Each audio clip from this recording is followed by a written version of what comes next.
Pinangunahan ng mga operatiba ng Iloilo Police ang matagumpay na operasyon na nagresulta sa pagkakaaresto ng isang high-value individual sa ilalim ng pinaigting na kampanya kontra iligal na droga. Magbabalita dyan si Patrolwoman Andrea Dominic de Palubos.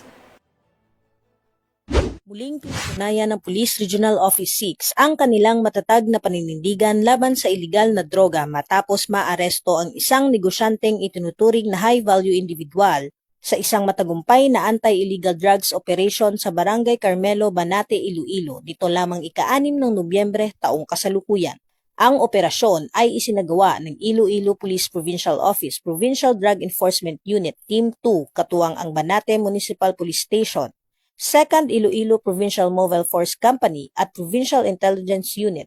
Kinilala ni Police Major Daji de Lima, Officer in Charge ng Provincial Drug Enforcement Unit, ang suspect na si alias Chard, 48 taong gulang, may asawa, isang negosyante at residente ng Barangay de la Paz, Banate, Iloilo.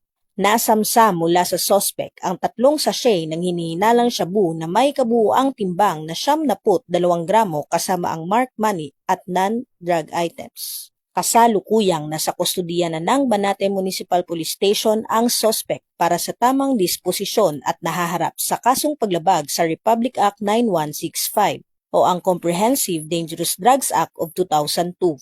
Ang operasyon ay bahagi ng pinaigting na kampanya ng Police Regional Office 6 laban sa droga alinsunod sa layunin ng pamahalaan na linisin ang mga komunidad mula sa impluwensya ng iligal na bisyo. Ang operasyon ay bunga ng walang humpay na dedikasyon ng kapulisan upang mapanatili ang kapayapaan, kaligtasan at kaayusan ng komunidad at maprotektahan ang mga kabataan laban sa masamang impluwensya ng droga.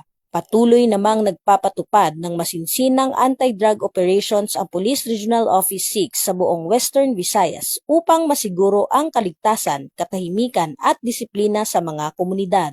Mula dito sa Police Regional Office 6, ako ang inyong Police News Network Correspondent, Patrolwoman Andrea Dominic de Palubos, alagad ng batas, tagataguyod ng Balitang Pulis.